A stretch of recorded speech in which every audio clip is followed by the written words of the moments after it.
Back with you on the Market Day Report on a Monday. It's Halloween. I'm Marlon Bowling with you. Thanks so much for joining us today. We're going to go to the phones and welcome our guest analyst this time around. It's Dewey Strickler of AgWatch Market Advisors. He is based in Franklin, Kentucky. And Dewey, thank you so much for joining us here on Halloween. Big overnight sales announced from USDA this morning.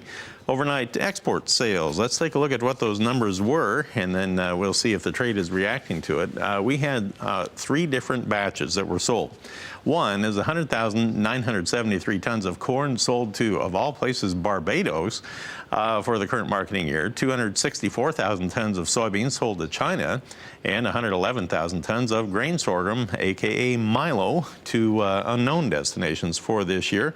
Let's take a look at how the market is performing in the early going this morning here on the futures trade. Let's go to the corn board first.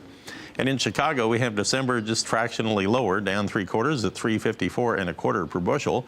Soybean trade, as we jump over there, we'll look at that January contract, down a penny at 10.11 even per bushel. And if you look at the wheat trade, so far this morning, we have December Chicago wheat 4 3/4 higher at 413 1/4, kind of in a world of its own. Kansas City wheat, we have December now 3 3/4 higher at 415, and Minneapolis spring wheat trade is at 529 1/4 per bushel on December. That's 4 3/4 higher. So let's sort this all out here, Dewey. First of all, I wanted to get your impression on these overnight export sales and the trade's maybe possible lack of reaction to them. Well, first of all, you got to look at the grain sorghum and corn sales, who they were to, and of course they were to Barbados, and those are just more or less routine sales. You look at the bean sale, yes, that is to China, but we're not having much of a response to that, and there could be a reason for that. We've had some very strong exports in soybeans up to this point, but I'll tell you, it's just like clockwork. Once you get into November, attention starts to turn to South America, and when bean inspections peak during November, they generally fall on average about 83% before the end of the marketing year. So that may be on the backs of a few people's minds. Yeah, now this afternoon, USDA will release their crop progress report at 3 p.m. Central Time, and that will, of course, include our latest harvest updates. But once you get beyond this point, Dewey, I have a feeling that the trade probably isn't going to really care about the harvest numbers anymore. Like you say, they'll be turning their attention south, I guess. Yeah, that's exactly right. This week, they'll be looking at the FOMC meeting, and, of course, next week we're looking at the presidential election. So we're going to have to get past the elections next week before we start really looking at the fundamentals on these grains. Have you heard any inkling this morning, Dewey, as to why the wheat market is so strong here?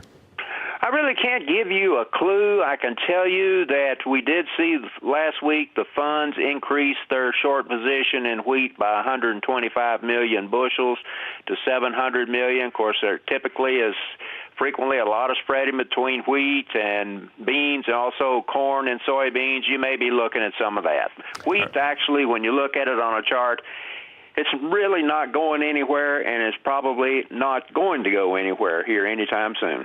Right now, Chicago wheat is now 6 higher on December. Interesting, 414 1/2, and that's now on the high of the day so far. We'll keep an eye on that. On the cotton market, as we head into the break here, we'll take a peek at our December contract on the cotton.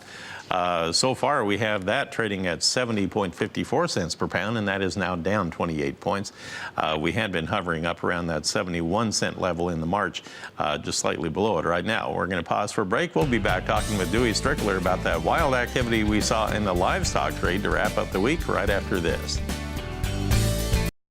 And we're back with you here on the Market Day Report. I'm Marlon Bowling with you, and we're talking right now with Dewey Strickler of AgWatch Market Advisors. He is based in Franklin, Kentucky.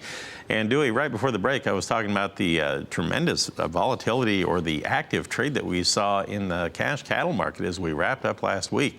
Wow, I was just doing some rough totaling in my head here about the tens of thousands of head that sold in the Plains states.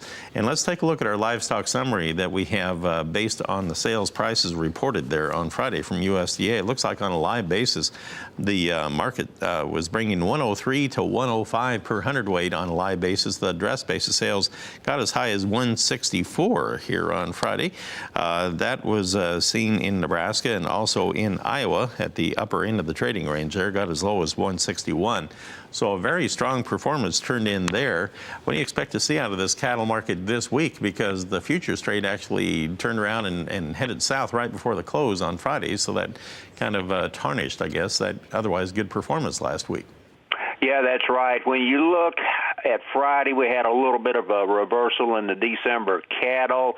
The market had a little gap higher here from earlier in the week. I would expect we'll probably go back and try to fill that gap area a little bit here. We had some good news with the cash being up 5 to 7, box beef up for the week, but also the weights were up about 5 pounds. So that may come back and haunt the cattle market just a little bit here today. Technically, we're a little bit overbought.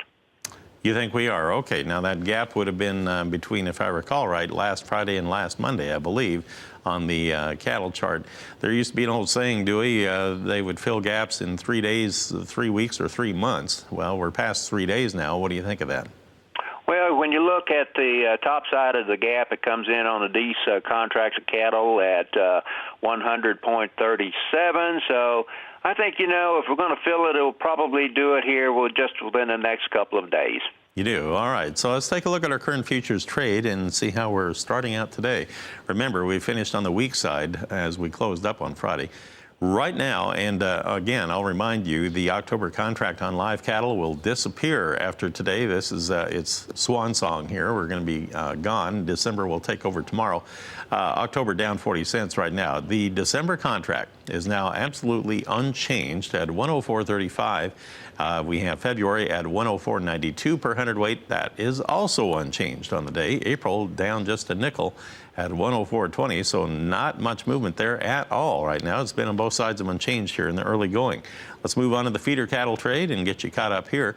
November currently 27 higher at 121.82 per hundredweight, and January up a dime at 116.10 per hundred. The March contract down a nickel at 113.10. The far out deferreds, Dewey, are down over 40 cents if you go out into the spring months next year.